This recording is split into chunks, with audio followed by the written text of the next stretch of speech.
I stood near gate 14 with my coat draped over one arm, the heirloom veil clutched tightly in the other, when the message arrived. 5 short words. Cold. Final. Actually, it's just her family.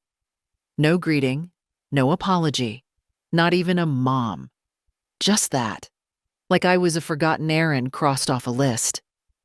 The terminal noise faded around me. A woman nearby was laughing into her phone, her suitcase swinging against her calf. A child tugged on his mother's sleeve asking for candy. The world moved on, but I didn't. I stared at the screen, willing it to change, willing it to be a mistake.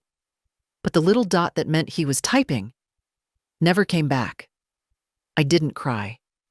I wanted to. My chest felt full of water and glass, something that sloshed and pierced with every breath. But I didn't cry. Instead, I sat down slowly on the metal bench, smoothing my skirt like I had anywhere to be, like dignity hadn't just packed up and flown off without me. I had paid for my ticket myself. No one asked me to, of course.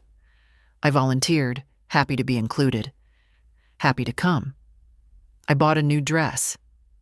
Not expensive, but neat. Midnight blue with pearl buttons. I packed the veil my mother had worn in 1947 and I in 1972, hoping his bride might find it charming. I had it cleaned, folded in tissue, tied with ribbon. There were also the gifts. A check tucked in an envelope and a locket engraved with their initials. Now all of it sat beside me in a floral suitcase with a worn handle, like some museum exhibit of wasted effort. He knew I was coming, knew I'd booked the flight, the hotel, knew I was bringing the veil. He just waited until I'd arrived, until I'd landed, until I was standing in the place I came for him. And then he erased me with a text. I opened the message again, reread it as if tone might be hiding somewhere in the white space between the letters. It wasn't. It was what it was. I zipped up my coat and rose, holding myself straighter than I felt. Maybe someone was watching. Maybe the universe was. And I was not about to let it see me crumble. The taxi line was short. The driver, a young man with tattoos curling out from under his sleeves, barely looked up when I gave him the name of a hotel I'd picked because it looked clean and quiet. He asked if I was in town for the wedding. I smiled tightly. Not anymore, I said. The ride was silent after that. The city rolled by with its palm trees and perfect skies, nothing like Minnesota. Too bright for a day like this. Too beautiful to fit the hollow I felt inside. At the hotel, I checked in, tipped the bellboy, though I usually never did, and stood in the room for a long time, not moving. The window looked out over a parking lot and a strip mall with a pharmacy and a frozen yogurt shop.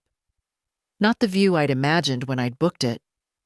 I unpacked the veil first, laying it gently on the bed like someone fragile and asleep.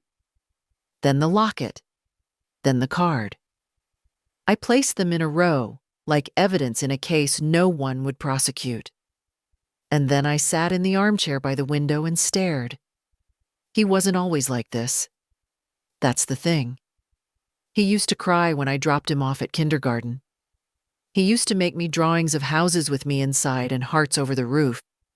He used to sit beside me while I peeled apples for pie and ask how the sun worked. I thought. I don't know what I thought. That weddings were for family.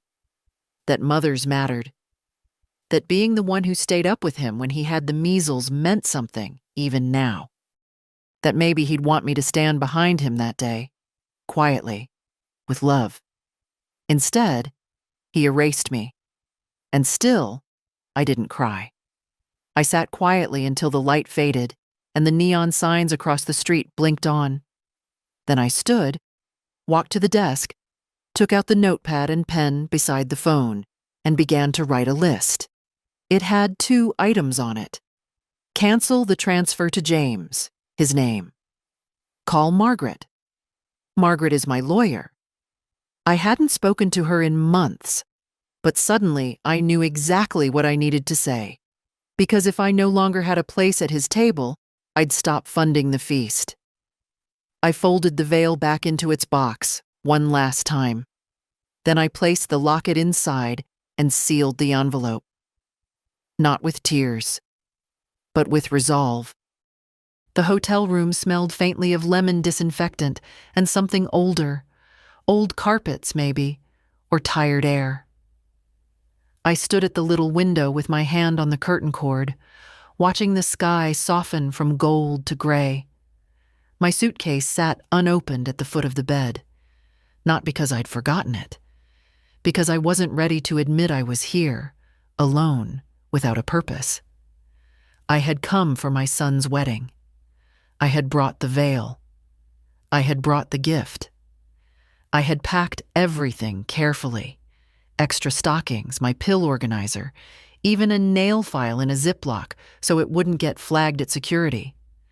That kind of planning doesn't disappear just because someone uninvites you by text. I finally opened the suitcase. I laid things out like I was still going somewhere.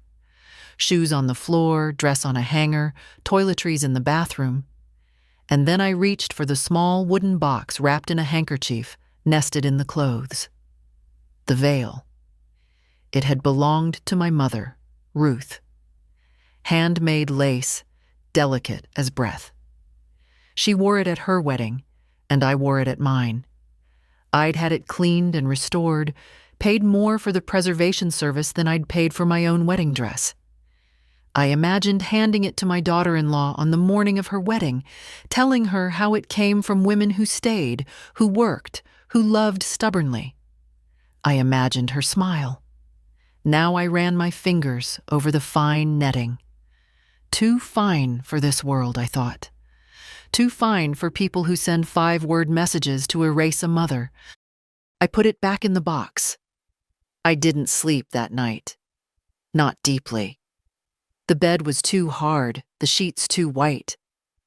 I lay on my side watching shadows shift on the ceiling, the television silent in the corner. I kept waiting for another message. Some addendum, some explanation. But my phone stayed quiet on the bedside table, screen dark. By morning, I had decided. I called the front desk and asked for the number to a local law office. The man on the phone gave me 3, his voice chipper in that way hotel clerks are trained to be. I thanked him and chose the second number on the list, just because it sounded like the kind of firm that didn't hang up on old women. They could see me that afternoon. I confirmed the time, dressed with care, and packed the veil back into the box one final time. I left it on the desk with a note. Do not disturb. I'll be back. But I didn't take the gift envelope with me. That one went into my purse. I wasn't done deciding what to do with that. The law office was in a beige building next to a dry cleaner. It didn't look like much, but the woman who met me in the waiting room had silver hair and the kind of direct gaze I trusted. Ms. Whitney, she said. I'm Anne. I need to update my will, I said, without preamble, and establish a trust. Anne nodded, not asking why. She took me to her office and poured me a glass of water. I liked her already. I want to remove my son, James Whitney, as beneficiary, I said. Entirely. And I want everything to go to my granddaughter. She raised an eyebrow slightly. May I ask why? Because she's the only one who's never lied to me, I said. And because I won't leave my life's work to a man who deletes his mother like a spam email. Anne didn't react with surprise or sympathy, just made notes. Does your granddaughter have a legal guardian? She's 18, college freshman, brilliant. Then it's simple, she said. We'll draft a will and a living trust. Do you have any specific terms? Yes, I said. She can't touch a penny until she turns 25, unless it's for education, healthcare, or buying her first home. Very reasonable. She's kind, Smart, but she's young. I want to give her help, not ruin her. Anne looked up at me and smiled. You're not ruining anyone, Ms. Whitney. You're restoring balance. It took 2 hours. When I left, I had a folder with copies and a business card. I didn't feel triumphant. I didn't feel anything. Just calm. Like I'd finally stopped waiting for someone else to do the right thing. Back at the hotel, the sun was beginning to set again. Another perfect California sky. I sat in the same chair by the window, but something was different. The veil was still on the desk. I didn't move it. Instead, I picked up my phone and texted my granddaughter, Clara. Sweetheart, are you free for lunch tomorrow? She answered within 2 minutes. Of course I am, Grandma. Where should I meet you? And just like that, I wasn't uninvited from everything. Just from one wedding. Clara had her father's eyes. That was always the first thing people noticed. Wide-set, dark, thoughtful. But where his had grown guarded with age, hers were open, searching. The kind of eyes that waited for answers instead of shutting down the questions. She met me at a little cafe 3 blocks from the hotel, wearing jeans and a white blouse, her hair pulled back in a braid like she had when she was 10. She hugged me the moment she saw me. You look beautiful, she said. I nearly said, don't lie, but stopped myself. Let her say it. Let her mean it. I'd spent too many years brushing off kindness, as if it had an expiration date. We ordered sandwiches and iced tea, and then she leaned forward and asked quietly, Grandma, what happened? I took a long sip of tea. Your father decided I wasn't invited, that's all. Her brows knit. But he said you weren't feeling well, that you might not fly. I smiled sadly. Did he? That's generous of him. She looked down, fiddling with her straw wrapper. He didn't say much, actually. Just that the wedding was small, that it would be mostly her family. Well, that part's true, I said. It was all her family. By design. She looked up, face tight, with something between worry and shame. He shouldn't have done that.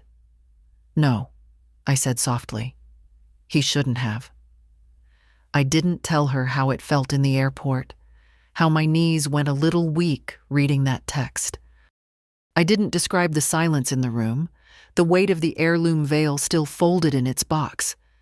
Some things weren't meant for grandchildren to carry. Can I ask you something? Clara said. What happened between you two? You and Dad? I leaned back, the question sinking deep. What happened? As if it were one thing, a single moment, a clean fracture. But it wasn't. It was 1,000 small things, over years, like standing in the ocean and slowly realizing the tide is pulling you out. He changed, I said finally. College changed him. Or maybe life did. I don't blame him for growing. I blame him for turning his back. Clara didn't speak. She just listened. That alone meant more than she could know.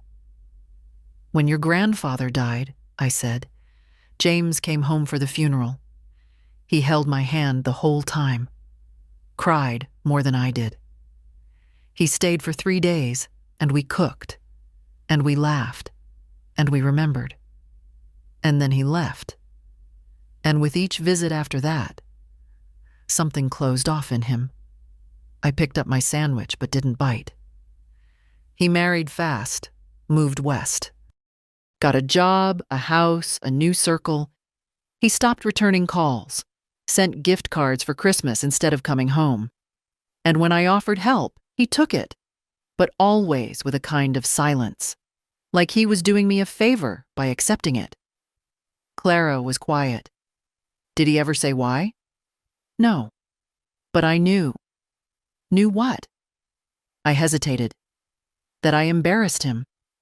Her hand froze around her glass. I was a public school teacher, not glamorous, not polished. I wore cardigans with loose buttons and brought Jell-O salads to potlucks. His wife's family, well, they come from money. They speak in a certain way, dress in a certain way. I never fit in. But that's no excuse. I shrugged. People don't need excuses to abandon you. Just convenience. Clara looked like she might cry, but didn't. She had my bones. I saw it in her chin. I want you to know something, I said.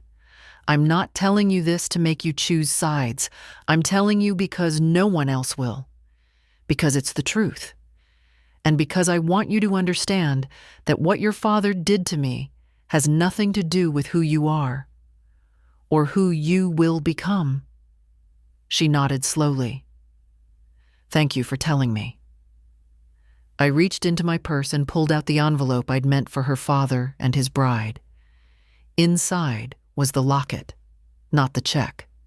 That was already being rerouted. I brought this for the wedding, I said, but I think I brought it for you. She opened it gently. The locket was small and gold, engraved with delicate initials, C.W. and L.W. Clara Whitney, and long ago Louise Whitney, my mother-in-law. Inside, a photo of Clara at 5 and one of me at the same age. She blinked fast. I don't know what to say. Just say you'll keep it, I said. I'll keep it. The check would go to the trust. The veil would go back in the closet. But this moment, was enough. I had thought I'd lost a son. But I'd found a truth, and a granddaughter who saw me. And that was something to build on. My husband died on a Wednesday. It was early spring, one of those bright mornings when the world feels too alive for grief.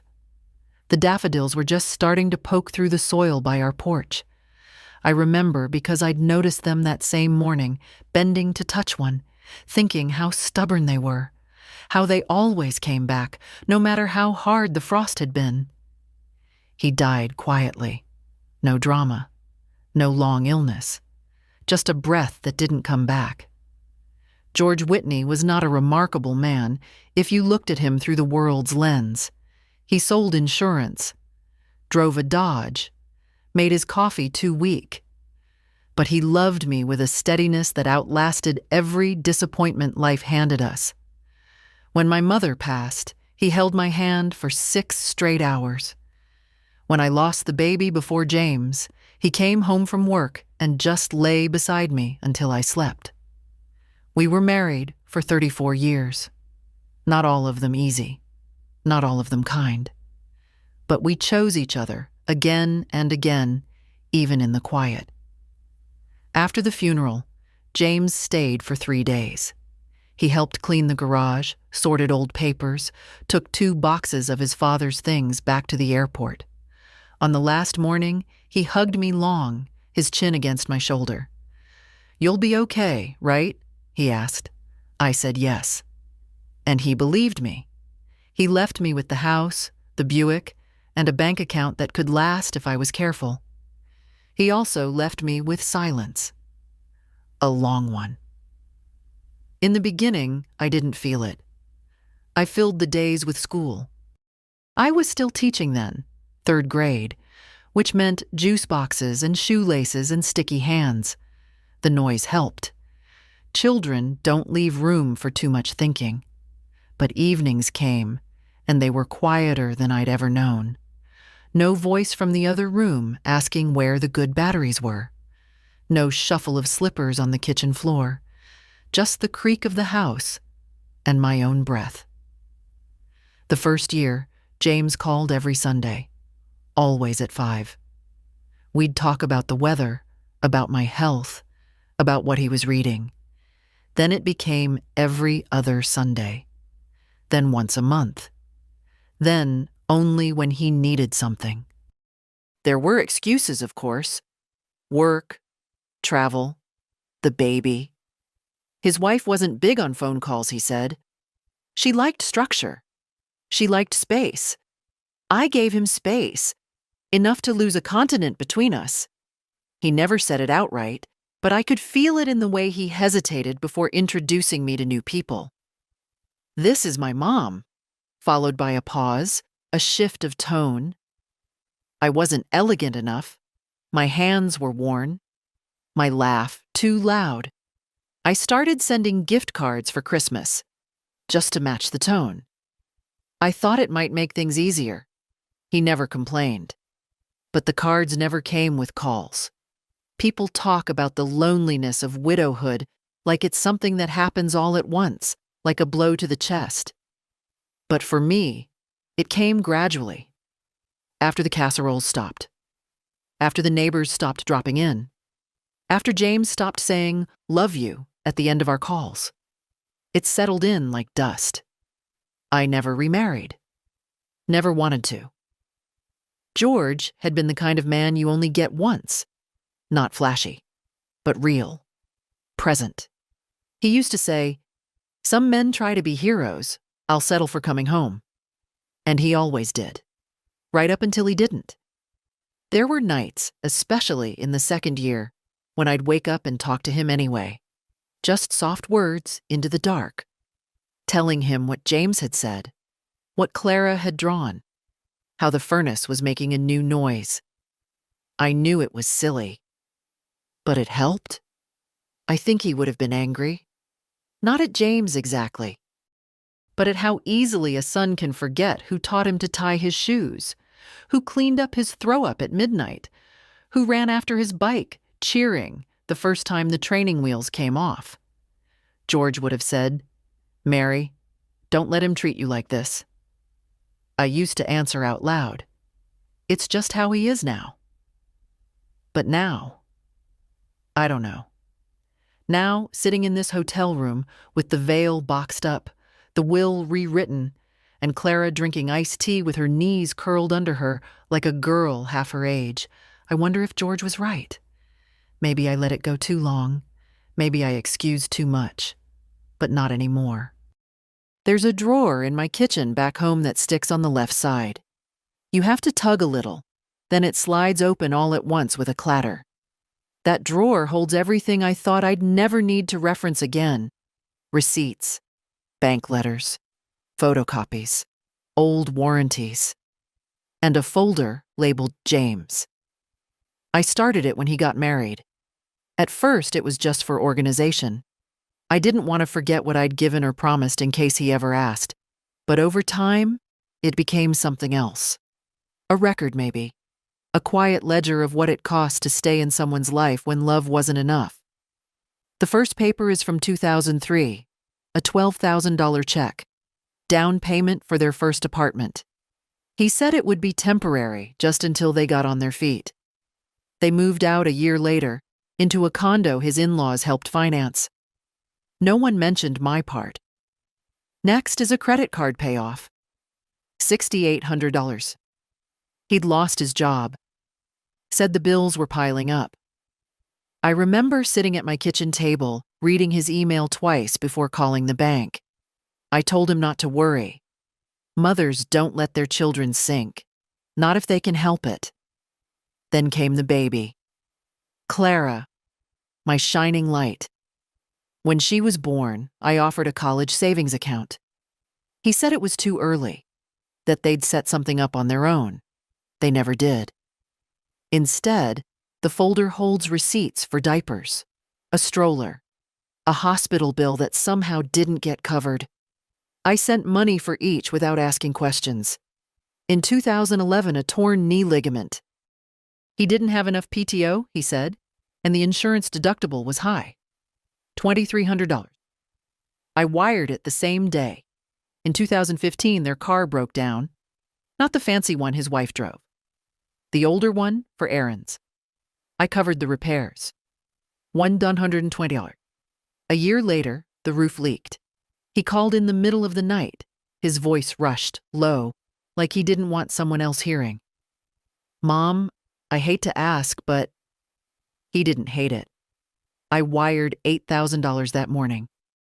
In total, the folder holds records of $57,000 over 20 years, not counting gifts, not counting flights to visit, not counting the groceries I stocked in their kitchen when they were tight that month, not counting the coat I bought Clara every winter until she was 17, not counting the new laptop I mailed when he said hers broke and they couldn't swing it right now.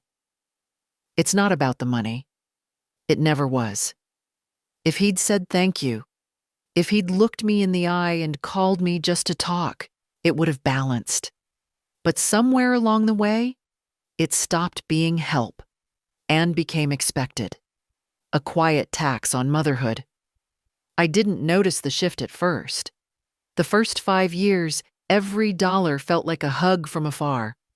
But eventually, the calls came only when something was needed. And the warmth dried up. The gifts went unmentioned.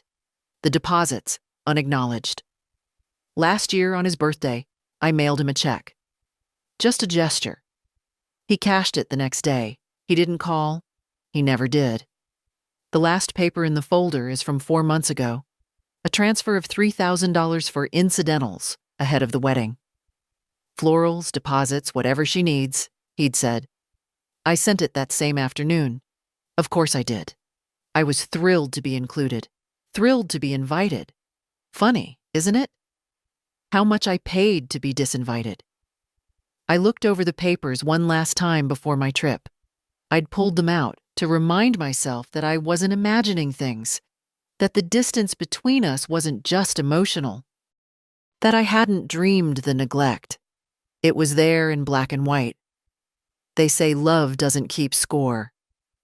Maybe it shouldn't. But dignity does. That first night in the hotel was the longest one I'd had in years, longer than the night George died, longer than the night Clara was born and no one thought to call. The air conditioner buzzed quietly, and the glow of the television cast shadows on the wall, even though I hadn't turned it on. I couldn't bring myself to.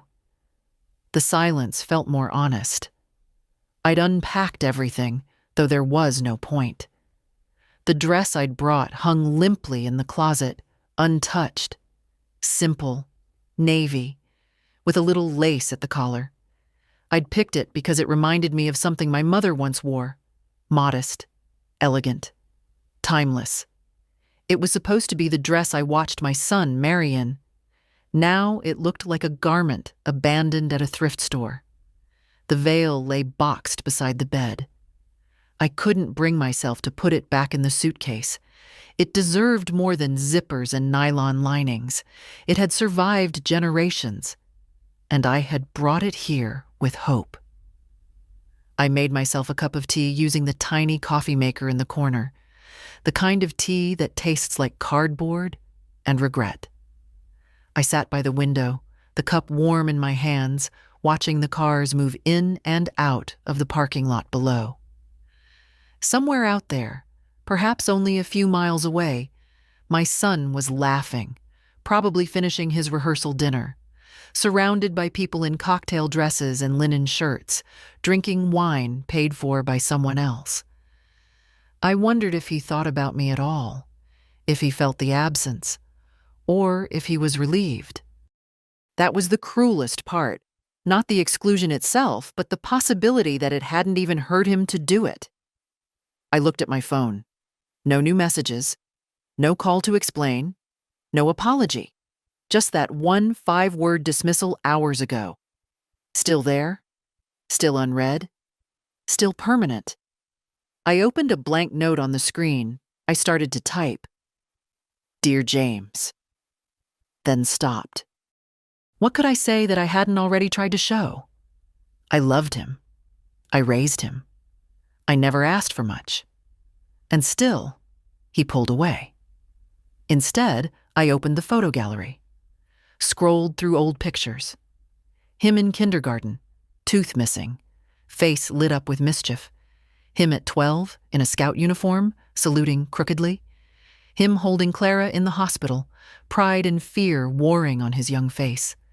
And then, fewer photos, longer gaps, fewer smiles meant for me. I didn't cry.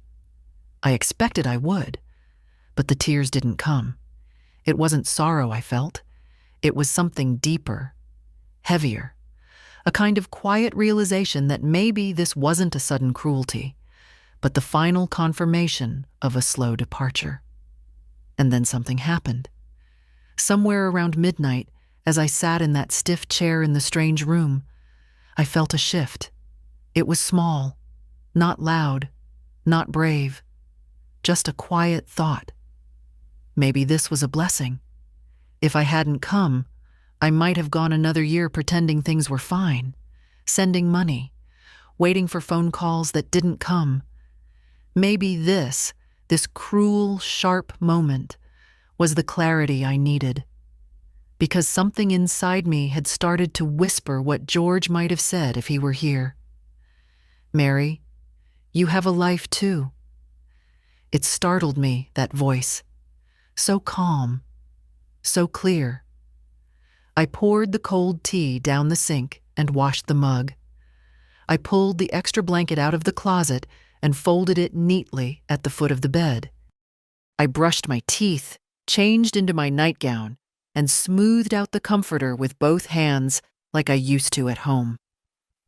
And then I crawled into bed alone, not because I was forgotten, but because I had remembered something. I belonged to myself.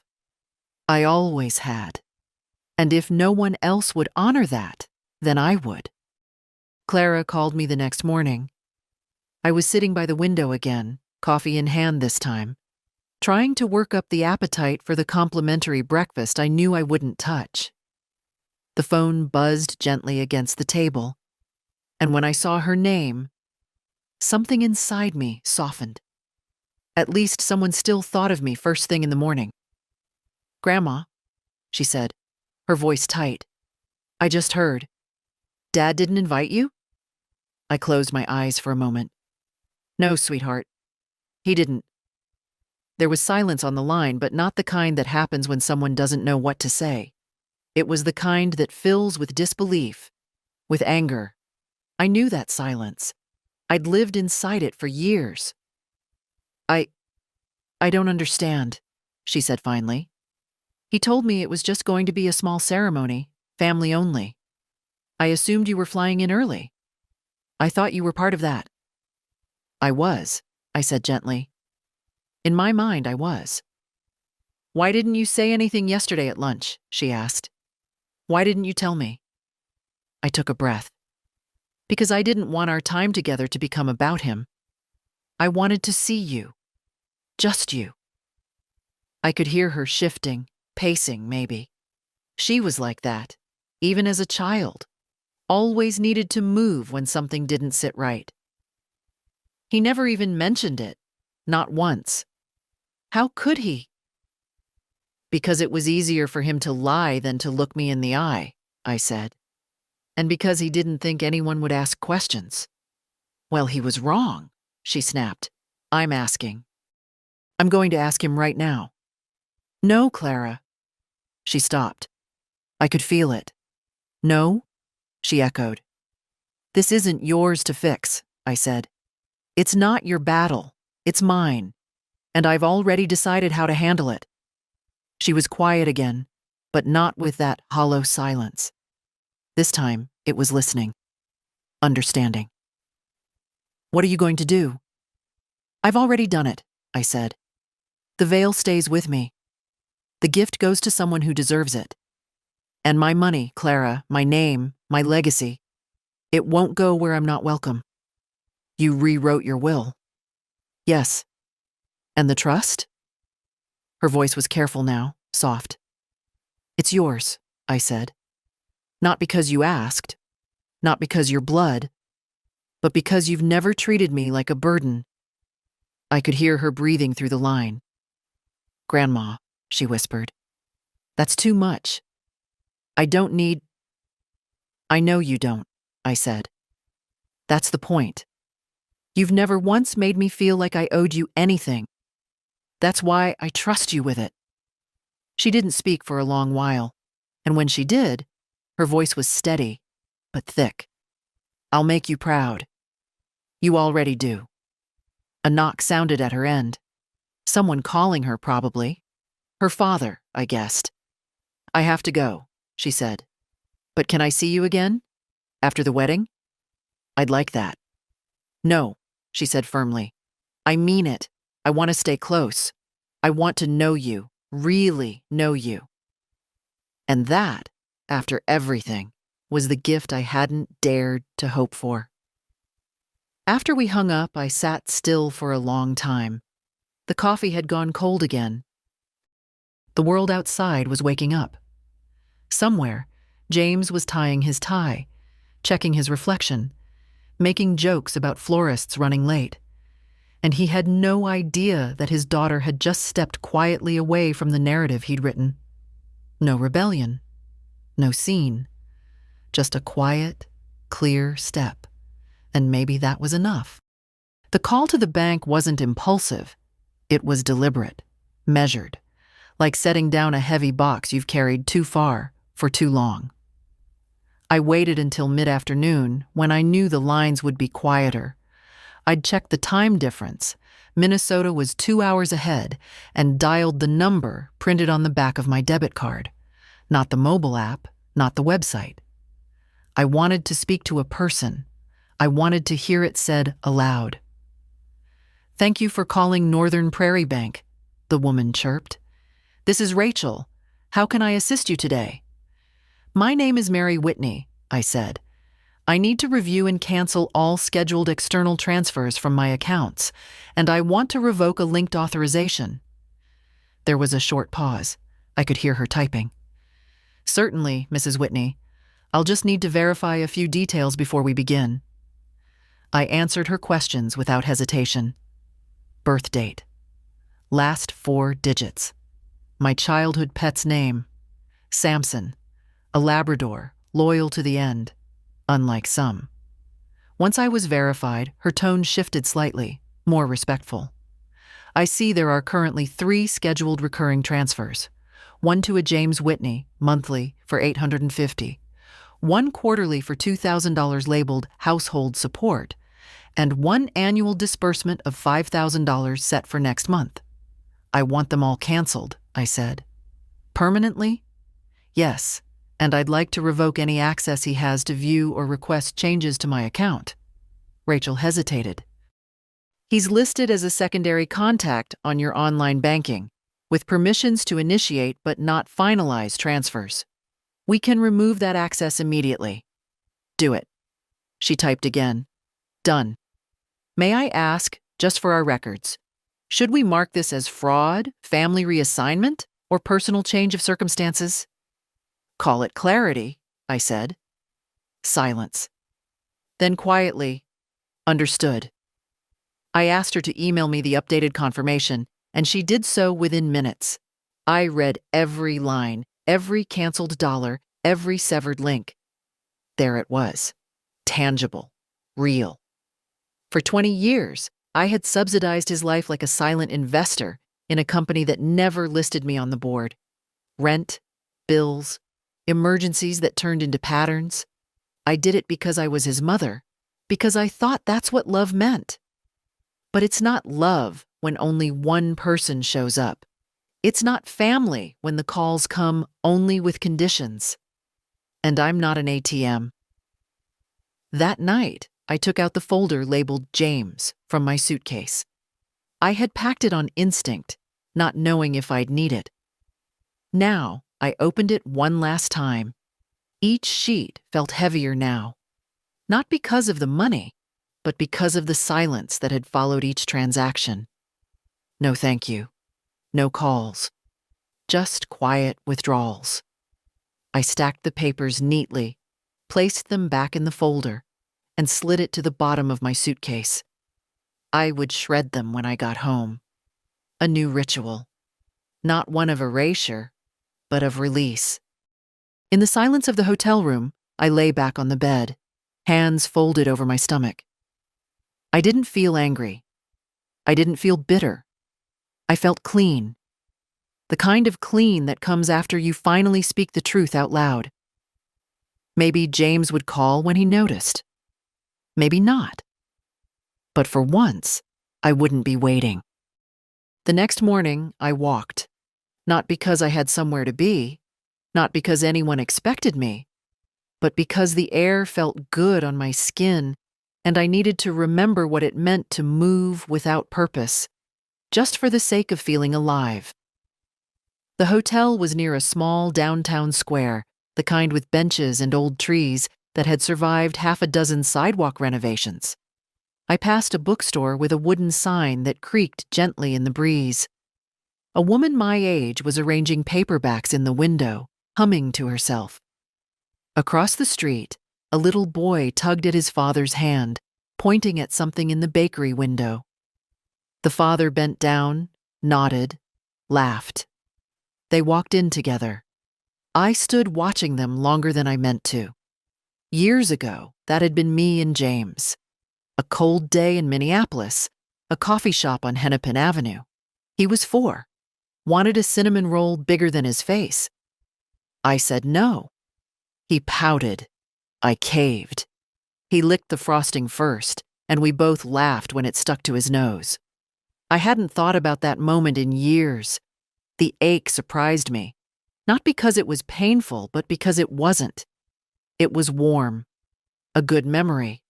Untainted. There were so many of them, scattered like pennies I'd forgotten I'd dropped. We'd had good years, before college, before pride, before the world started measuring people by polish and pocketbook. Maybe that was the hardest part, knowing the love had been real once, that it had eroded not because of hate, but because of distance and neglect. Like a house left unattended, until the roof buckles and no one remembers how to fix it. I turned down a side street with blooming jacarandas. Their petals fell like violet confetti on the sidewalk. I picked one up, held it between my fingers.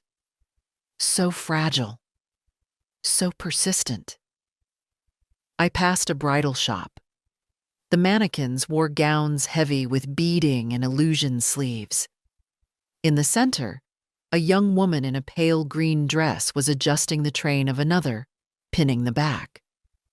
I watched through the glass.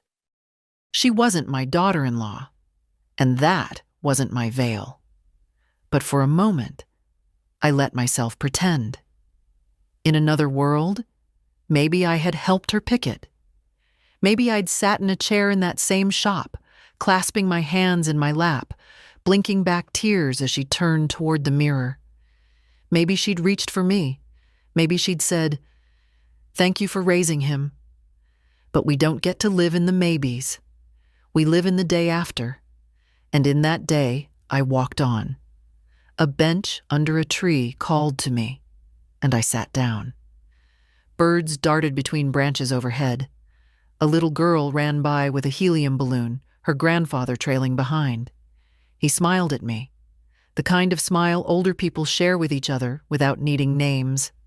A quiet, "I see you." I saw him too. The wind picked up a little, carrying the scent of bread from the bakery. My stomach growled, finally catching up to my freedom.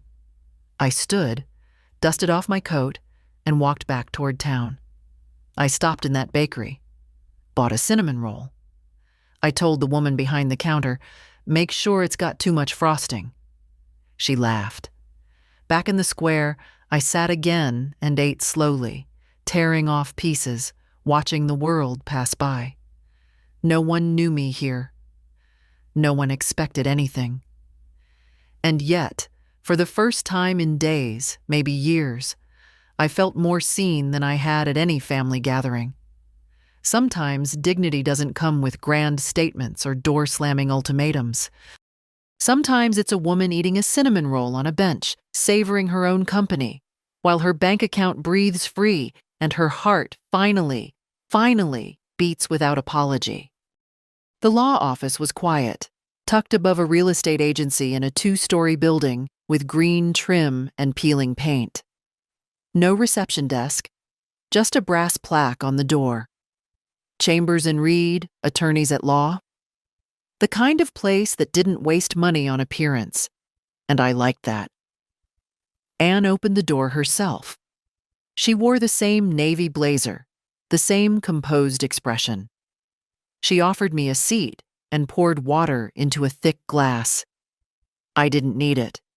I wasn't here to soften anything. "I've reviewed the documents you signed last time," she said, placing a neat stack of papers in front of me. "We've removed your son as a beneficiary and added your granddaughter as the sole recipient of the living trust and estate." I nodded. "Good." "Would you like to include a letter of intent?" she asked. "Sometimes it helps clarify choices if anyone contests." "No one will," I said. "He won't fight for something he didn't know I still had." She raised an eyebrow slightly but didn't push. "All right. We've also drafted the irrevocable trust, as you requested. The terms specify access for education, housing, or medical expenses until age 25, after which Clara has full control." "Perfect," I said. "She's responsible, but I want her to earn the rest, not expect it." Anne tapped the folder, then folded her hands. "Would you like to include a clause preventing James from contesting or attempting to access the trust?" "Yes." "Done." The pen in my hand felt heavier than I remembered. Signing those papers wasn't hard. It wasn't even sad. It felt like writing a final chapter that had been waiting, half finished, for years. I signed each line, my name steady and sure. M. Whitney. Again. Again. When it was over, Anne gathered the papers and sealed them in a blue envelope. "Would you like me to notify your son?" she asked. I thought about it. "No," I said. "Let the silence speak." She slid the envelope into a drawer. "Then we're finished." As I stood to leave, she placed a hand gently on my arm. "You know," she said, "most people come in here clinging to their decisions like they're hoping someone will talk them out of it. You didn't flinch." "I've already spent 20 years flinching," I said. Downstairs, the sun had shifted. Afternoon light stretched long across the sidewalk. I stood there for a moment, holding my bag, feeling oddly light. I hadn't just changed names on a document. I'd rewritten the legacy of my own story. James would be fine. He always was. His wife had family money. They'd navigate the mortgages and expenses. Maybe he'd be angry. Maybe not. But I wasn't afraid of that anymore. I hailed a cab. The driver glanced at me in the rearview mirror. "Anywhere in particular?" "Back to the hotel," I said. "I have a cinnamon roll waiting." He laughed. And for once I did too. I didn't want to write him anything. That was the truth. There was something satisfying about silence. Letting absence do the work. Letting unanswered questions hang in the air like smoke that never clears. But silence, I've learned, can also be cowardice. And I wasn't afraid of James. Not anymore. So that night, after the sun dipped behind the low line of shops across the street, I sat at the little desk in my hotel room, pulled out the hotel stationery, cream-colored with a faint blue border, and uncapped a black pen. Not a text, not an email, ink on paper. I started with his name. James, not Jimmy, not sweetheart, not the name I whispered over crib rails when he was teething. Just James. The man. The son who had made a decision, and now would hear mine.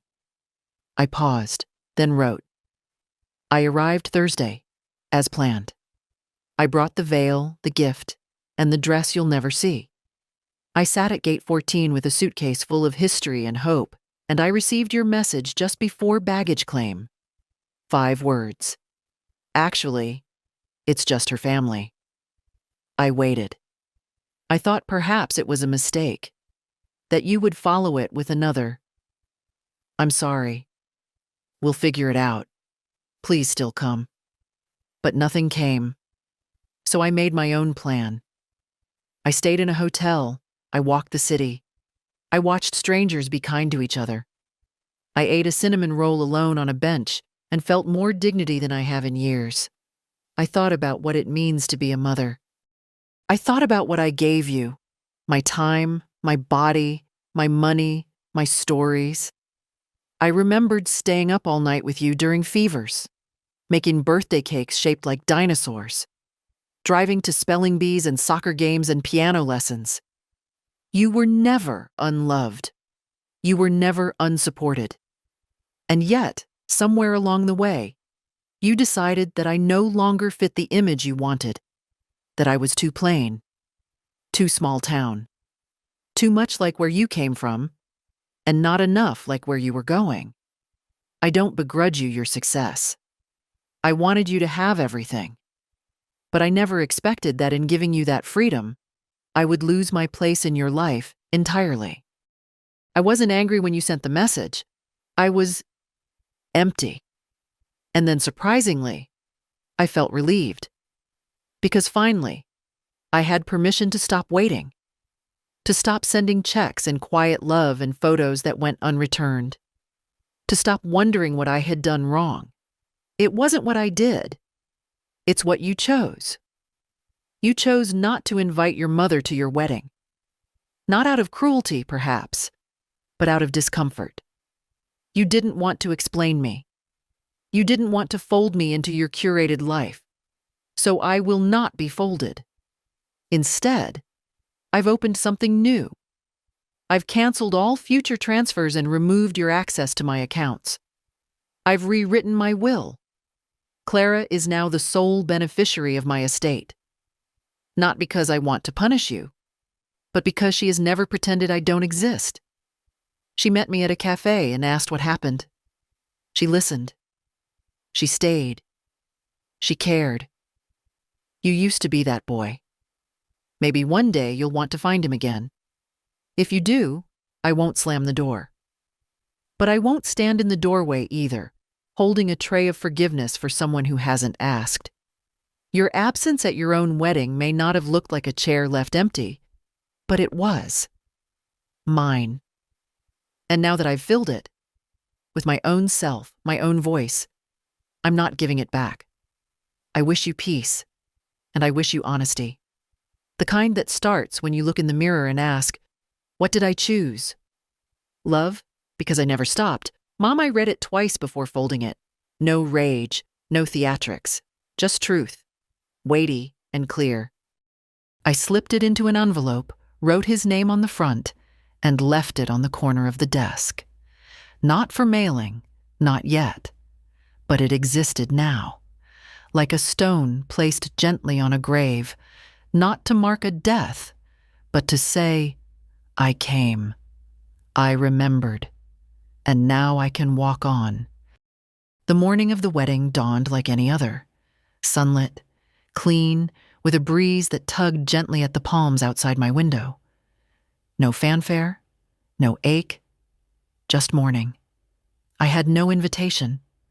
No seat among the rows of white chairs, but I knew the time, knew the place. Clara had mentioned it once without realizing what she was giving away. So I dressed. Not in the navy dress I'd brought for the ceremony, but in a soft gray blouse and slacks. Comfortable, clean, appropriate for sitting in a garden, watching life go on without needing to be part of it. I took a taxi. The venue was a private estate on a hill, the kind of place that photographs well. Stone pathways, arched hedges, pale roses blooming too perfectly to be real. The gates were open, guests filtering in, all pastels and linen and laughter. I didn't go inside. There was a bench across the street, shaded by an old jacaranda tree. I sat there, veil in my bag, hands folded, quiet, not hiding. Just witnessing. A man parked a golf cart near the entrance. Two women in matching silk dresses adjusted each other's hair. A young couple posed for a selfie beside the ivy-covered arch. I could hear the distant murmur of music warming up. Strings, soft and pleasant. I watched them arrive, each one oblivious to the woman across the street who'd paid for more than one of their champagne flutes. I saw James, too. He stepped out of a black car, tall and polished, laughing at something the best man said. His tuxedo fit him perfectly. His hair was combed the way I used to do when he was 5, parted to the side, smoothed with a little water. He didn't look toward the street, didn't glance back, as if the world behind him had never existed. I wasn't angry. I thought I might be. That seeing him in his final act of exclusion might break something in me. But all I felt was distance, the kind that doesn't hurt anymore. A woman in a pearl pink gown approached him. The bride, I assumed.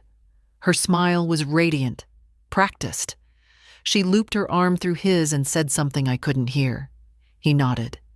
They walked toward the archway, guests rising, and I stayed on my bench, invisible and whole. Somewhere inside, vows were being exchanged, promises made, toasts prepared. I hoped it would be a kind marriage. I hoped they'd find something lasting. But I wasn't part of that story. Not anymore. The ceremony lasted 22 minutes. I know because I counted. Birds came and went. A dog barked in the distance. Someone spilled what looked like white wine on their shoes. And then the applause came, loud and cheerful. People filtered back down the walk. Music picked up. Cameras clicked. James posed with his in-laws, with friends, with the officiant. Not with me. Never again with me. I stood up then, quietly, smoothing my shirt, brushing a few petals from my lap. I didn't feel bitter. I felt untethered. There's something powerful about seeing a moment you were excluded from and realizing you survived it. I turned away from the estate, walked back toward the city, past shops, past the cafe where Clara and I had met, past strangers who smiled at me like I belonged. And I did. Because sometimes, family isn't who invites you to a wedding. It's who meets you the next day for breakfast, just to hear how you slept. Clara met me the next morning. She didn't wear makeup. Her hair was in a loose bun, and she looked tired in a way that had nothing to do with sleep. But when she saw me, she smiled. Not politely, not out of guilt, but with something quieter. Relief, maybe, or recognition. We sat outside a small cafe near the park, the same one where we'd met before, though we didn't mention it. She ordered tea. I asked for coffee, strong. For a while, we just sat. The hum of morning life moved around us, dishes clinking, bikes rolling past, someone's dog yipping at pigeons. How was it? I asked gently. She blinked. Strange. How so? It all looked beautiful. Perfect, really, but it felt thin. I nodded, letting her find her words. No one mentioned you, she said. Not once. I kept waiting for it. For someone to say, too bad Mary couldn't be here, or even just ask where you were. But they didn't. That doesn't surprise me. She bit her lip. I wanted to say something. I almost did, during the toasts. But I didn't want to make it about me, or you, or anything. You did the right thing, I said. No, I don't think I did. I just did the easy thing. I looked at her carefully. Her eyes were red-rimmed, but steady. That Whitney steadiness. It skipped her father but came through in her. You're not responsible for my pain, Clara. I know, she said. But I still felt it. She pulled something from her bag. A folded napkin. Inside was the locket. She laid it on the table between us but didn't push it toward me. I brought it with me yesterday. I kept it in my dress pocket the whole time. That's not a pocket piece. I know, she smiled, but it felt right, like I was carrying you with me. I touched the locket gently, then slid it back toward her. It's yours, I said. Not just to keep, to wear, to carry forward. She looked down at her tea. I think Dad knows I'm upset. He tried to joke with me last night, but I barely answered. You don't have to choose. But I already have, she said quietly. Not sides, just truth. I know who's honest with me. I know who sees me. I felt something shift in me then, not triumph, not victory, just healing, like a door long swollen shut, finally creaking open. I wish I could promise it won't get harder, I said. But it might. The older you get, the more people will ask you to pretend things are fine that aren't. She nodded slowly. You're the only one who's ever said that out loud. I reached across the table and held her hand. You don't owe anyone silence. She squeezed back. Neither do you. We sat like that until the sun got too warm on our shoulders, until the tea cooled, until the waitress came by and smiled, saying, You two look alike. And for the first time in years, I believed it was a compliment. Because I wasn't just someone's forgotten mother. I was Clara's grandmother, and that was more than enough. I flew home on a Tuesday. Same airline, same suitcase, but everything felt different. The air in the terminal didn't press against my chest like it had days before. My steps were slower, but steadier. I wasn't leaving anything behind. Not really. I was taking something with me, something I hadn't known I'd needed, the end of pretending. The flight was quiet, a few businessmen scrolling through slides, a couple with a toddler between them, dozing against each other's shoulders. I read a book I didn't finish, stared out the window, ordered tomato juice just to taste something real.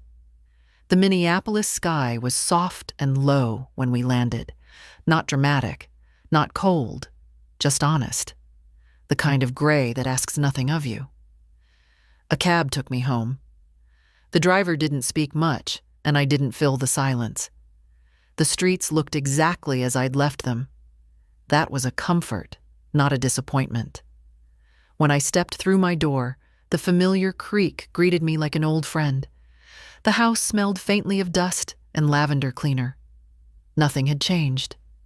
And yet, everything had. I set my suitcase down gently and walked through each room like I was seeing it new. The kitchen, with its chipped tile. The living room, where George's chair still sat beneath the reading lamp. The bedroom, where the photo of him and James as a toddler still rested on the nightstand. I didn't touch it. Didn't turn it down. I just let it be what it was. A moment caught in time, not erased by what came after. I made myself tea. Not hotel tea. My tea. Chamomile and mint, with a spoonful of honey and the mug that said, World's Okayest Mom. A joke gift from Clara when she was 12. I sat in my chair by the window and watched the late afternoon light settle on the porch. The daffodils had opened fully now, yellow and defiant. I didn't cry. I thought maybe I would. That coming home would unlock the tears I hadn't allowed, but instead, I felt calm, clean. The way a room feels after you've finally pulled the old rug and seen the floor beneath it. Later, I went to the drawer. The one that sticks on the left. I opened it, pulled out the folder marked James. I sat at the table, turning each page over one last time. Receipts, transfers, notes. Each one a quiet record of a love that had expected nothing in return and received exactly that. I took the shredder from the hallway closet. I fed the pages in slowly, one by one, not with spite, with peace. This wasn't punishment. It was pruning. What doesn't grow gets cut back. When I finished, I emptied the bin into a paper bag and set it by the back door to go out with the trash. It felt light, considering how much of my life had just passed through those blades. Then I opened the small linen closet and reached for the box. The veil. I laid it out on the bed, careful as always. Ran my fingers over the lace. I didn't cry then, either. Instead, I smiled. The veil had been worn by strong women. Ruth, who raised 4 children through wartime. Me, who buried a husband and kept going. It didn't need another wedding to have value. It didn't need another girl to wear it to matter. It had already done its work.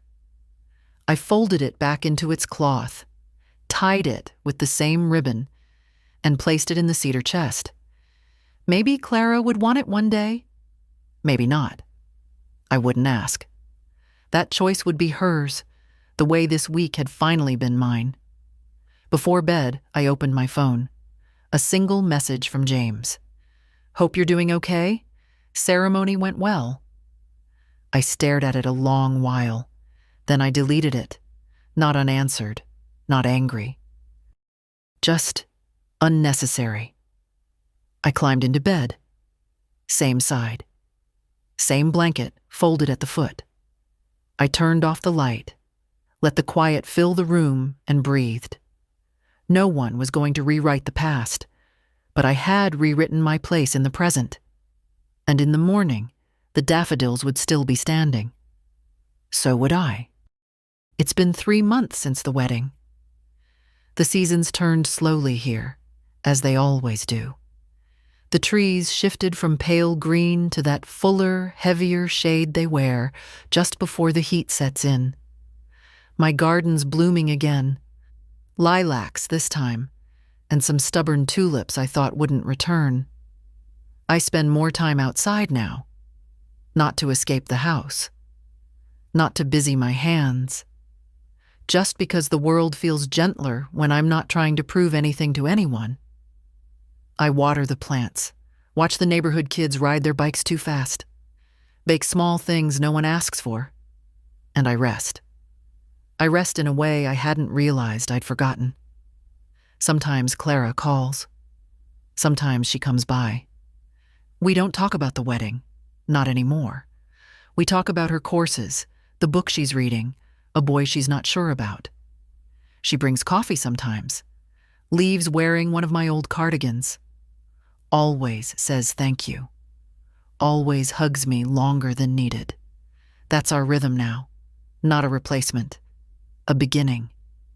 James hasn't called, not since that message I never answered, and I don't expect him to. I don't need closure anymore. That's the thing no one tells you. Sometimes the answer isn't reconciliation, it's release. Letting go without bitterness. Stepping out of someone's shadow and realizing the sun still finds you. I've been cleaning out drawers. Not because I'm preparing to leave, but because I finally want to live in a house that holds only what serves me. I gave away 4 coats, 2 vases, 3 boxes of Christmas lights I don't have the ladder to hang anymore. It feels good to unburden without mourning. I found an old photograph yesterday. Me and James at the lake. He was maybe 9. I had a bandana around my hair and sunglasses too big for my face. He's holding a fish, grinning wide, his hand in mine. I didn't cry. I just looked. He was a good boy once, and I was a good mother. That much, no wedding can erase. I put the photo in a drawer, not to forget, but to stop waiting for it to come back to life. Some memories are best left quiet, like dried flowers pressed in a book. You don't need to hold them every day. It's enough to know they're there. And if you've read this far, I'll tell you the truth. I'm not sad. Not in the way people expect. I grieved my son long before that text. What I feel now is lighter. Like I've stepped out of a room that was dim for years, into the honest morning light. It doesn't mean I don't love him. It means I love myself more now than I used to. That's the gift I gave myself this year. Not revenge, not retribution. Dignity, ownership, silence. Chosen rather than endured. And if you, sitting wherever you are, reading this, have ever felt pushed aside, erased, or uninvited by the very people you built your life around, Let me tell you something simple. You are still the author of your story. They don't get to write your ending just because they stopped reading halfway through. Stand up. Sit tall. Shred the old accounts. Wear the dress anyway. Eat the cinnamon roll. Speak the truth, even if it shakes. And if they didn't save you a seat, pull up your own chair or walk away entirely. But don't you dare believe you're disposable. You are not. You are the root they grew from. And you, my dear, are allowed to grow again on your own terms, in your own light. If this story moved you, share it. Tell someone who needs to hear it. Leave a comment. Say, I see you. Because I promise, someone is waiting for those words. And if you've ever sat alone at the airport with a suitcase full of love and nowhere to place it, know this: you're not the only one. And you are never, ever too late to begin again.